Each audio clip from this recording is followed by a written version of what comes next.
I need to have my breakfast. I need to shower. I need to get ready for my meeting and I need to rehearse. These are all four things I need to do at the same time. How do I prioritize one over the other? The moment you put artificial intelligence into the hands of consumers, they start making things better. They either start recommending, they start complaining, something works, something doesn't work, or they contribute positively to the growth of that technology. I needed to remove myself out of that situation before I can really start thinking freely.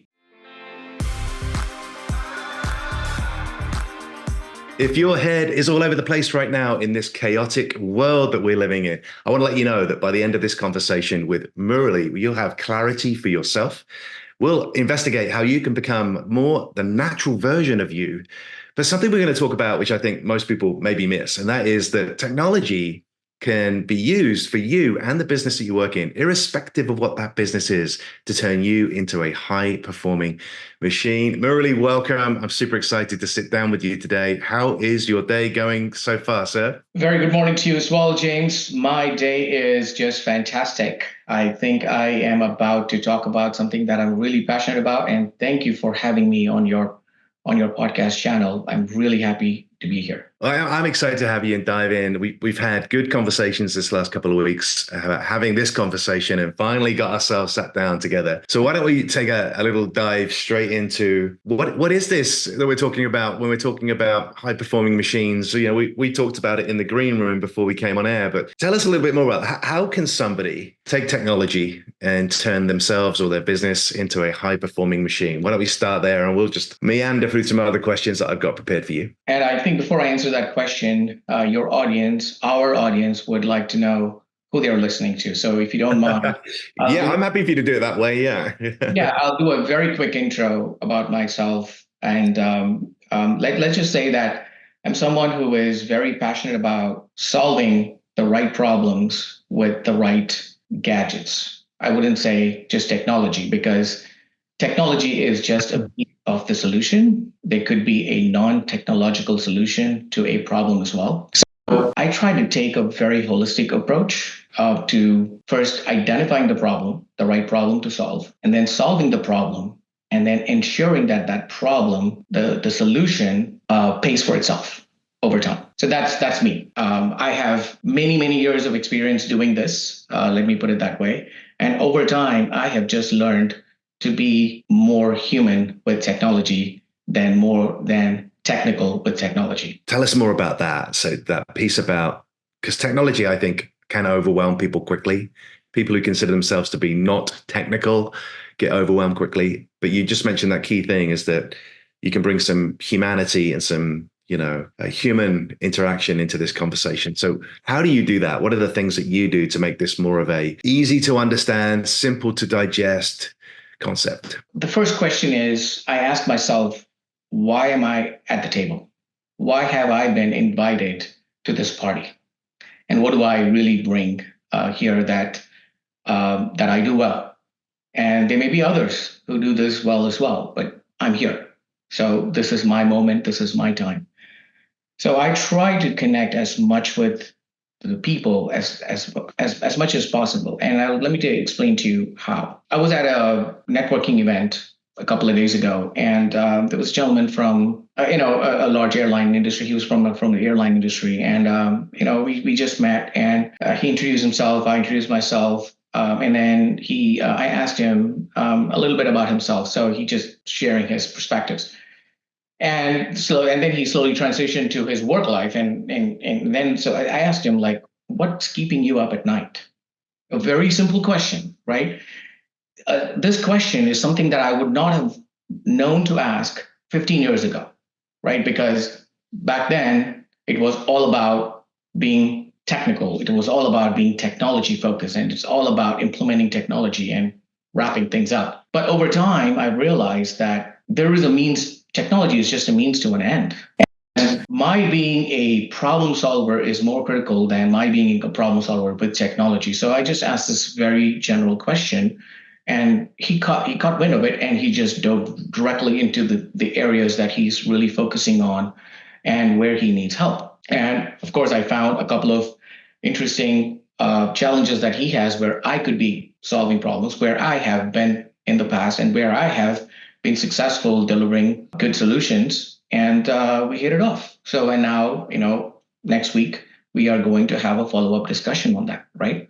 Awesome. This is how opportunities get created. And that's what I mean by saying we can be more human, because we might have all the answers, but releasing them in a timely manner, in a phased approach, would really help the other party, the receiver. I love the simple question of, what's keeping you up at night. I think that's a really powerful way to start a conversation. We opened this up by saying, if people's heads are all over the place in the work that they're doing right now, or the career path that they're on. What would you say is, how are you going to simplify this process with your new airline industry contact?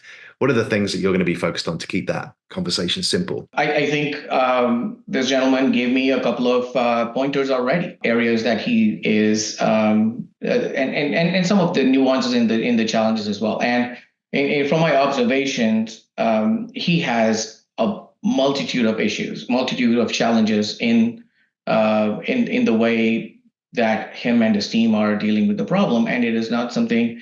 My first observation is this is not something that they could solve in a week. It's not something where you can actually call a third-party provider and say, "Hey, cable guy, come set up my internet for me." I wish it was that simple. And if it was that simple, this gentleman wouldn't have shared the challenges that he had. I've come up with a simple set of 5 questions. What have you done so far to address this problem? Has it worked? Why has it worked? Has it not worked? Why has it not worked? Very simple questions that could have either a one-line answer. Hey, I've not tried anything at all here. I've tried this and it worked fantastically. My problem was solved. It could be that. But we know, and I know that when someone says these are keeping them at night, it is absolutely something to dive in and go deep for. And then, people often say, hey, we want to prioritize. But, it's easier said than done. I've tried to apply that many times in my life. And when I need to have my breakfast, I need to shower, I need to get ready for my meeting, and I need to rehearse what I need to say as my introduction. These are all 4 things I need to do at the same time. How do I prioritize one over the other? I only have 20 minutes to do all of this and get ready, right? So, are they in that type of a pickle, or can things be phased out? Can things be planned out? Can things be, deferred, staggered, whatever terms that we want to use? These are all the approaches that I'm going to take to identifying how I could be of more help. I think this gentleman would like to know how I can be of help more than what I can do for him today. He doesn't want a sales pitch at this point in time. He doesn't want to know how great I have or how much experience I've had, what I've done with this technology. He doesn't want to hear all of that. He just wants to know if I'm the right person for him to continue talking to. And that's exactly what I'm going to do. That's good. So simplification through a framework of easy questions that are diving deeper on those core problems, kind of summary of what you're saying there. Now, it sounds like there's a blend of science in this, but there's also a blend of kind of artistry. So where do you see yourself? Are you more of the scientist, or are you more of the artist? Are you a blend? And which side do you lean on when you're thinking about solving people's problems? It's a very good question. It's a tough question too. This is not the phrase that I've coined. I've always resonated with art of the possible. And yes, I am very scientific. When you have technology, it's more or less binary. It either works or it does not work, right? It's that you pick up your phone and make a call. It either connects or it does not connect. It's binary. So the technology. Why do you continue using your cell phone? Because you know that vast majority of the time it actually works, right? So yes, very scientific, very data driven, but also observational, right? And seeing what I can see because of my years of, either it could be because of my years of experience or the amount of gray hair I have or the lack of it on my head. It could be because of that, right? But it's also observational. So that's kind of the approach that I would really take in approaching this situation. So yes, I am both scientific. I don't know if I'm that great with art, but I have learned to appreciate art much more than I have in the past. I would say that. And there is definitely an artful way of doing it. I've been successful with whatever approaches I have. I've made my own share of mistakes, I would say, where people misunderstand me initially because of either the language I use or the way I say it, or I would have jumped the gun and trying to be a little bit more proactive instead of the audience telling me what I need to hear. I would, if I made it a point to for them to hear what I needed to tell them. Again, it's all of that. So I think it's human behaviors. If you just tell me, if you ask me, I'm sorry. But yeah, if I sorry, James, if I rambled a little bit. No, that's good. So I think what we're seeing is the scientist in you, but also your expression from now. Anyone who's still here, right? Because not everybody's going to sit and watch this to this point, but the people who've got to this point are enjoying the creative expression of seeing you as the artist explain the simplicity of problem solving, and I think there's a great value in that. On the topic of value, and we talked about this last week when we were in conversation, what advisory do you give? We've got people watching here, maybe trying to grow their career, maybe they're thinking about setting up a business, or they're already in one of those lanes and just thinking about growth and progress. What do you think the value is of being a problem solver first? Problem solving is a very interesting term. And I think that the term is actually being thrown quite a bit. And trust me, I probably used it on my LinkedIn profile as well. I've used it in my resumes. I just use that term very liberally. Let me tell you, there are problem solving, I think, is a much bigger proposition. In order to solve a problem, you need to come up with a solution. You need to not just come up with a solution, but also figure out the best course of action to take, right? So I always think that finding the problem, identifying the problem is critical, right?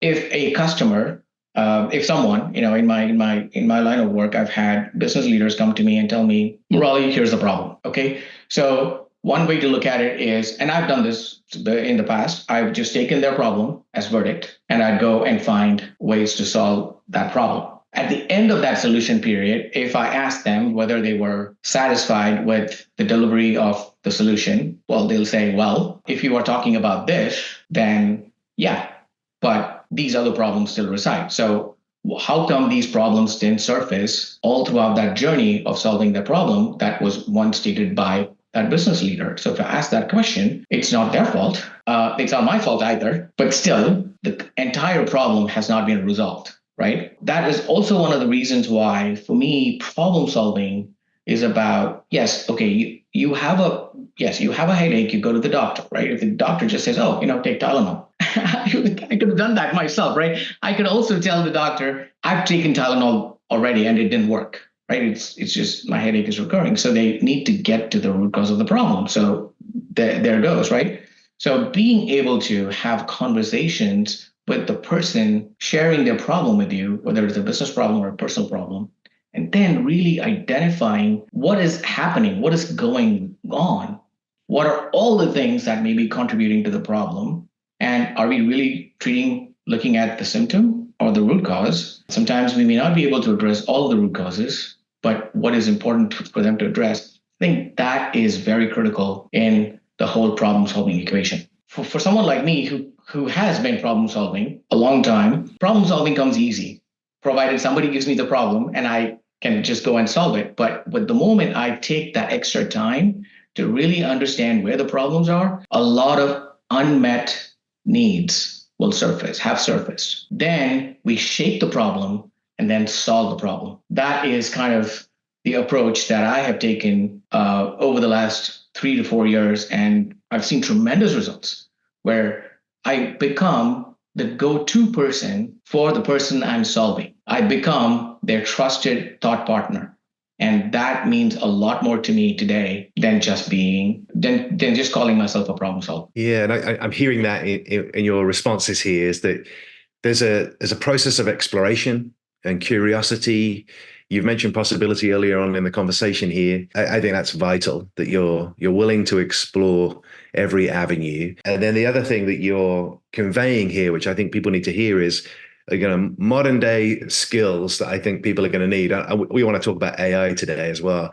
Sure. Modern day skills in a world of AI critical thinking from a human perspective is crucial. And I'm hearing that from you right now. So perhaps we shift a little bit into that conversation and talk a little bit about your perspectives and thoughts about AI adoption and what that might mean for us. And then let's pair that up with what will it mean for human to human connection as we move forward? Because I'd love to kind of get your perspectives on that. We've kind of talked about modern day critical skills there.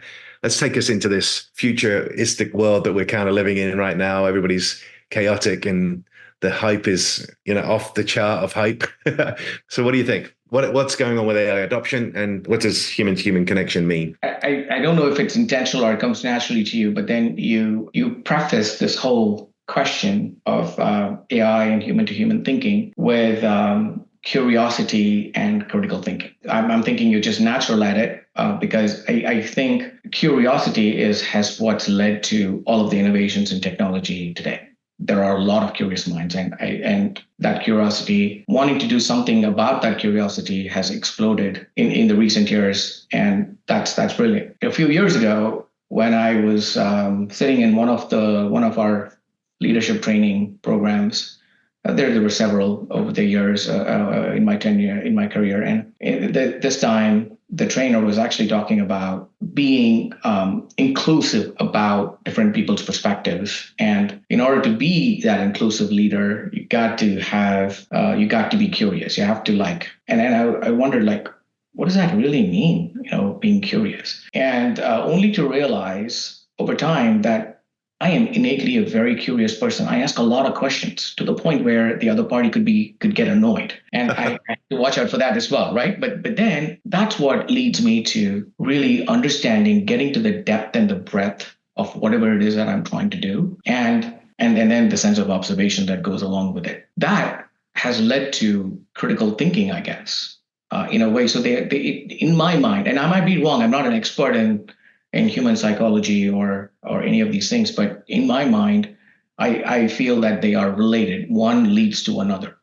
Curiosity, power of observation, reflective thinking puts you into that critical thinking path. And then you start questioning, even if it's a solution I provided, I would ask the question, is this still the right solution? Is this still the best solution? If somebody came and said, well, that was your solution, that's what you recommended.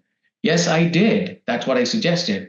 But I changed my mind because of this reason. I think this is a better approach. The reason I say this is because this is a process of evolving. It's a process of evolution. Do I stick to my solution? Would that first solution recommendation I made would have worked? Yes, it would have, right?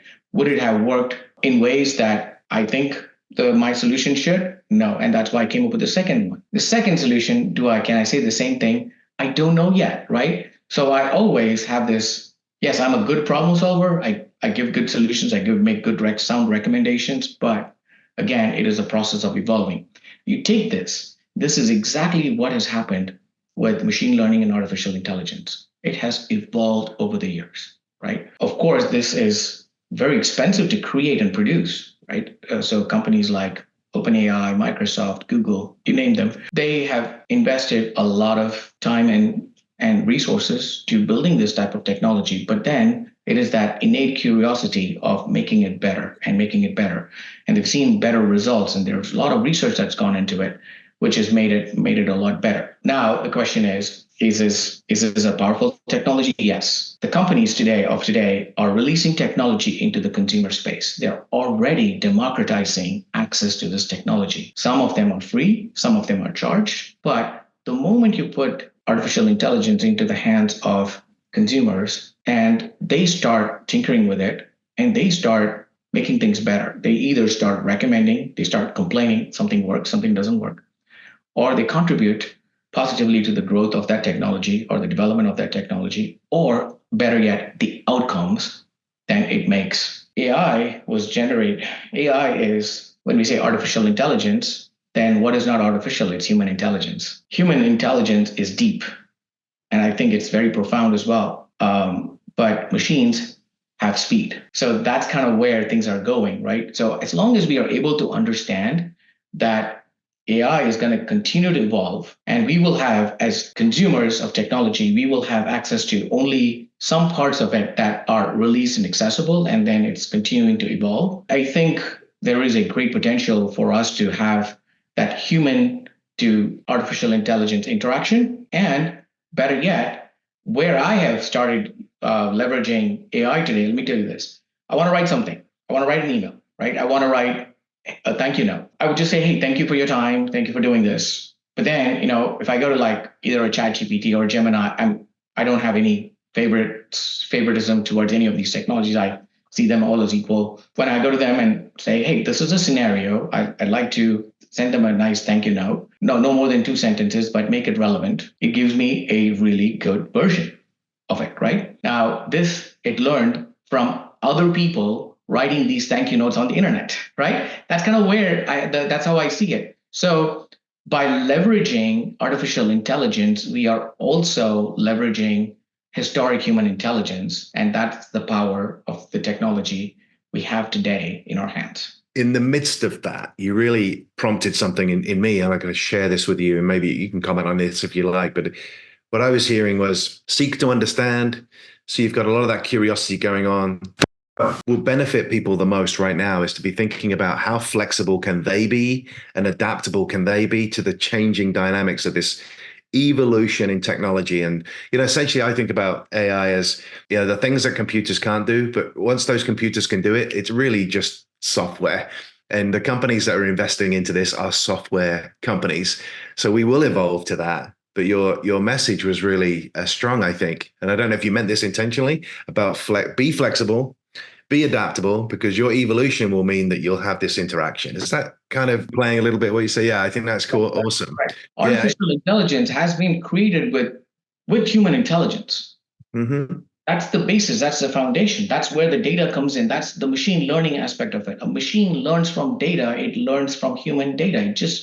They found a way, the technology companies have found a way to harness that human knowledge to build artificial intelligence at scale. Okay. Now, I might be oversimplifying this, and it's not my intent to diminish the value that they bring. It's never that at all. So I hope I don't come across as that. But I'm looking at how I understand and relate to technology. This is how I operate, right? I basically try to understand how things work, what it does well, what it doesn't do well. And then I ask the question, so what? Many times before I develop a very conceptual understanding of anything. To that point, you're absolutely right with how you summarize my response. Awesome. I want to shift the conversation because we talked about lots of different topics last week, and a few of them piqued my interest. I think thank you for your insights on AI. I want to start turning our attention to the people out there in the global workforce right now, and particularly those people who are in situation. So they have a role that they are partially enjoying or fully enjoying, but they actually just want more meaning, more fulfillment, more joy from that. And you talked about this philosophy last week of start, stop, continue. So I want you to talk a little bit about that and how that could apply to people who are seeking more joy, more fulfillment from what it is that they do. And then I think it would be good to kind of transition from there as to those people who are not currently employed and then talk about that. So let's start first on, tell us more about your start, stop, continue philosophy and where that's going to be most useful for people who are currently employed, seeking more meaning, more fulfillment from what it is that they do. Yeah, that's a great question. As a matter of fact, the start, stop, continue philosophy or method or framework is not originally mine. I inherited that from one of my managers or one of my leaders whom I respect the most. So let me put it that way. So it's I like to give credit where credit is due. But what I've really seen over time is we are trying to change something every day, right? As humans, we can adapt to new scenarios, right? You go prepared to do something, to get something done you go to work and saying, okay, here are my top 5 priorities, and then your car breaks down. What do you do? Right? You adapt, and then you change your routine or your schedule. You make adjustments, whatever it is. But then, as humans, we really adapt. And when these changes happen on a day-to-day basis, most of the times when we react, I think we are in a better adaptive mode. Okay, this is again, it could be a crude categorization, but in general, that's what I've seen. All of a sudden, you wanted to do a wire transfer, you want to transfer some funds from one account to another of yours so that your credit card payments can go through, but then the transfer doesn't happen on time. There was a glitch, and then your credit card payment doesn't go through, and the credit card company charges additional fees on top of that, right? If that has happened to you, it has happened to me before. Now we know how to react and we know how to adapt to that, right? And we learn from that, right? So that is the key. Change, adaptation, and learning, in a cyclical process, right? So that is foundational to this start, stop, and continue. When I look at I being a part of an ecosystem, there is something intrinsic and there is something extrinsic, right? Intrinsic is what I can do, what I need to do, versus let me state it differently. What I need to do that I realize on my own versus what I'm forced to do because of circumstances outside, right? These two really play a very important part, and that's kind of where things become very challenging, especially in a large environment. So I worked for Avery Dennison Corporation for about 12 years. We're a large or $9 billion company, manufacturing company, material sciences company, and global operations and stuff. One of the best places I think I've ever worked, where I've learned a lot about many things. Let's put it that way. And everybody has a job to do, and we have a business to run.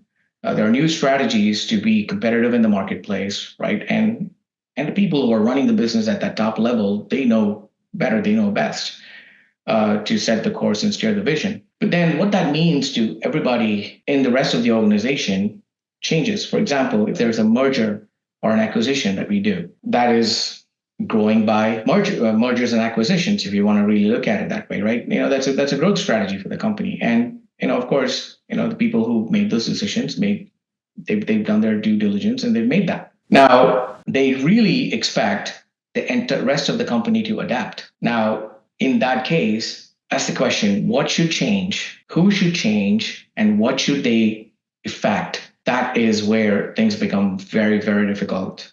And one of the ways in which we really look at it is, what should we start doing in this scenario? What should we really stop doing because it's no longer going to add value in this new merged environment?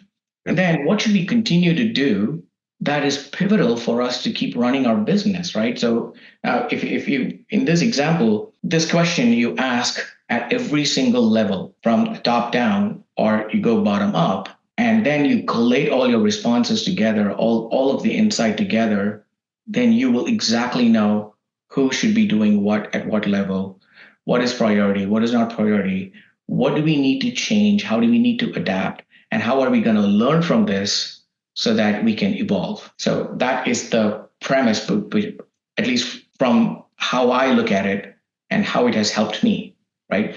What should I start doing? What should I stop doing? And what should I continue doing? Yeah. Awesome. And I think the attribution for this is Dr. Phil Daniels, who was a professor at Brigham Young University originally, and it's evolved in multiple different ways since. And there's probably a ton of things we can read about it. But for those people watching, thank you for your version of events. I would particularly like the change, adapt, learn continuum that needs to be going on. And that kind of leads me to a kind of final area of conversation today, which is to talk a little bit about, in my line of work, I help people move from one zip code to another. Now, that could be that they are currently employed and they're looking for a new place of employment, either inside or outside the organization. It could be that they're out of work right now and they're looking for a new home or a new idea, kind of what they would do next in their career. And we talked last week about some of the things that we're seeing are maybe missteps for people in the global workforce right now that they're doing as they think about seeking those opportunities.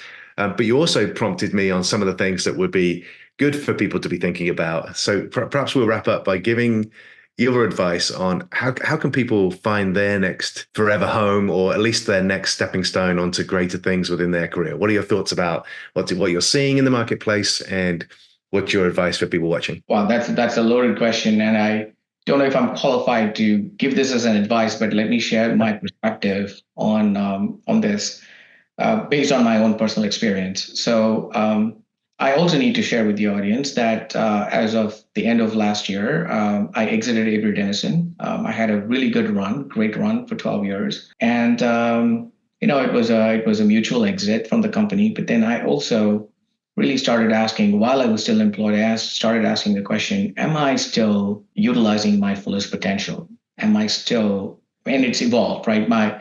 You know, 15, 20 years ago when I was still young and less experienced, I probably thought I was doing great. But then there came a point in time when I really started asking this question: is this what I want to do? Am I happy in this particular role? How much more impactful can I be? And what am I missing?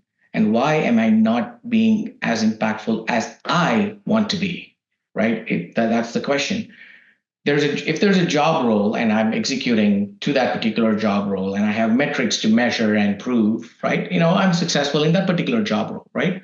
But is that making me happy? Is that and where do I want to really focus my energy on? I started asking all of these questions. I'm not sure if it is because, as you grow older, you get wiser. That's what they say. It's because of that, or it's a natural progression of the job, the innovation role that I've been playing at Avery Dennison. Let me say this. For me, although I miss working at Avery Dennison, I miss the people, the friends I've made, the people I've built relationships over 12 years. Although I miss that, I'm also kind of really enjoying the part where I have the freedom of thought, right? Because now I've been able to reflect in so many different ways what could have been good, what would not be good, and how I could have done things differently, and how I would do things differently because of what I reflected on over the last couple of months, right? I also realized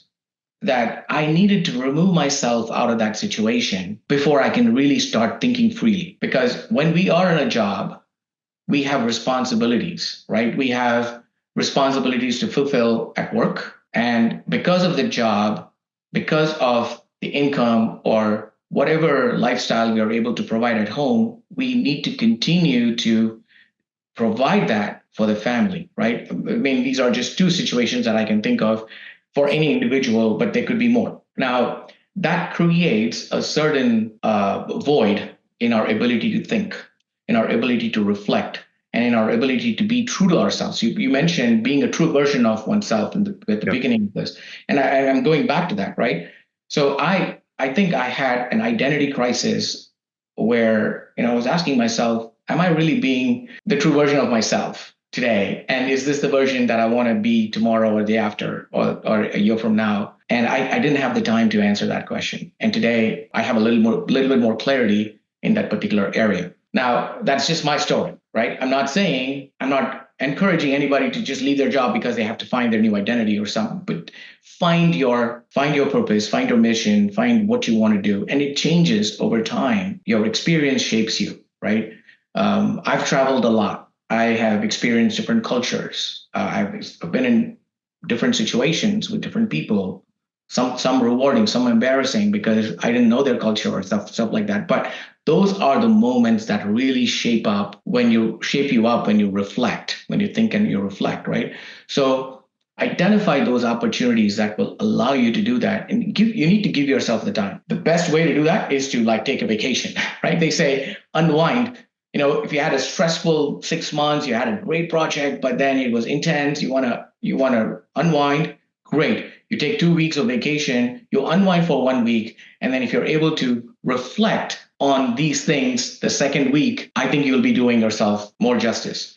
Something that I've not done in the past, but I think I will go ahead and at least follow my own advice in the future. Yeah, I hear strongly there that ideation time is powerful. I share that with my own communities, is making sure that you be the best of you, and the best of you will require you to do some critical thinking away from what it is that takes most of your energy. And right. You said something wonderful there, and I'm going to kind of get to the point of wrapping this up. Is the wonderful thing was it's hard for you to think in straight sometimes when you're embedded and embroiled in something, and it's also hard to walk away. One, because of the reward that you get for being there. So I call it addicted to paychecks. But the other thing is, when you want to move to the next thing, you've invested so much time and energy into something that becomes part of your identity. So by leaving, you feel like you're losing a piece of you. And I just think that's so powerful. Certainly with your last role, which was a 12-year stint. Now, I know you didn't just do one role in there. You fulfilled several roles, and you became a senior leader in that organization. And I think that's why what you're saying is so valuable, because it pays forward. So perhaps if there's one or two pieces of advice here to leave for people who are seeking the next opportunity, for maybe the process you're going through, or a couple of things that you're very mindful of, as well as doing that ideation and reflection. What are one or two things that you would say to them? Do these things. I'm going to do these things. This is what I think is going to reap the rewards. What would be those final comments, and then we'll say goodbye for today. If I were to and this what I'm about to say comes from my recent travel in India, and this time I viewed my trip, I perceived the trip very, very differently. Maybe because I've been doing a lot of reflection, self-reflecting myself. What I did see is that there are two kinds of interactions you can actually have, or I can have with people, right? Let me put it in from my perspective only, because again, it's not absolute. It is not tried and true. It is tried and true in my case, but it's not tried and true for everybody else. So let me put it from my perspective. I can be transactional or I can be transformational. The very reason, James, that I found your podcast channel very compelling is because all you said was you just want this hour that we spend to benefit one person. That's it, right? So it is truly giving. That's also leadership, right? When we have learned, and when we've learned something through experience and we impart that learning to others, that's how we help other people grow and develop. And the thing about leadership is not about how successful one can be, but it is about how successful, how capable they are at developing other leaders. That's the way I look at it, right? So from that point of view, I think your podcast channel has a very noble cause, and I applaud you for that. So again, going back to the transaction versus transformational, a transaction is something that you can say, hey, I need a bottle of water. It costs $1. Here's $1. You give me the bottle of water. It's done. Transactional, right? Hey, this bottle is not cold enough. Can you give me a colder bottle? Part of the same transaction. To really look at it, there's nothing much transformational happening there. But then, somebody the other day said, I asked them for, and then this happened at a 5-star hotel. I asked them, I bought a brownie. I was hungry. So, I like sweets. So I bought a brownie. It was nice, big red velvet brownie. That's what they called it. And the guy boxed it up for me because I was going to take it to my room. And then I said, hey, can you give me a fork? And I was expecting a metal fork because I don't like plastic, right?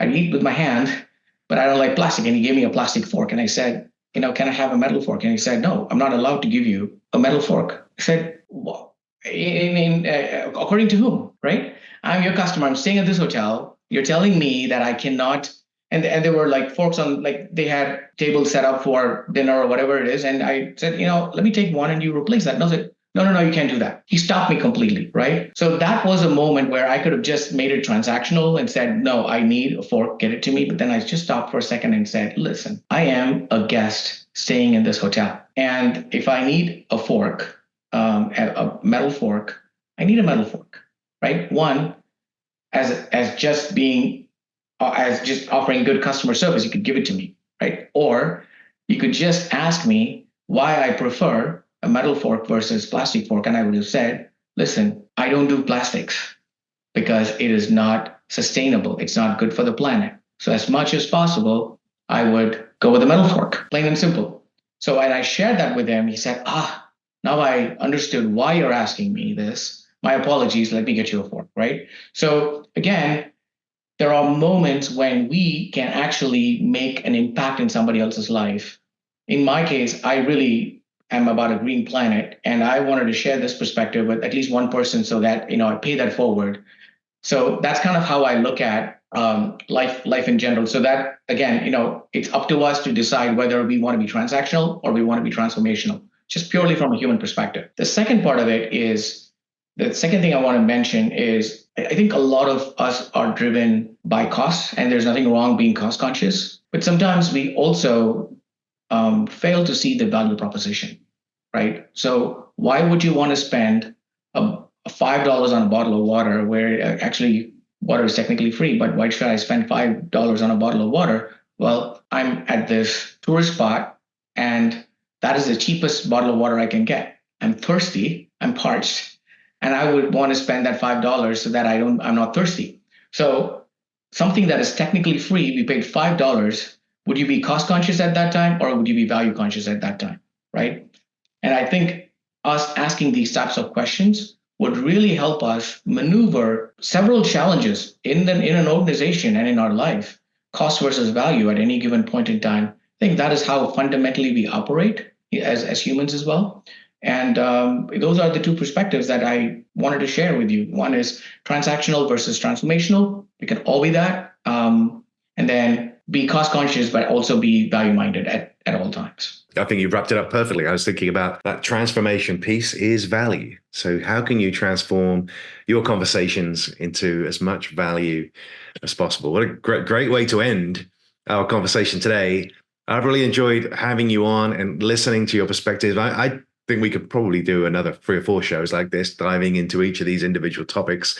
So I just want to say thank you for coming. I've really appreciated that. And I know that for that person who is watching right now, you're the one person that needed to hear this. So thank you very much for sticking around to the end, because not everybody will, but it also tells us a lot about who you are as an individual.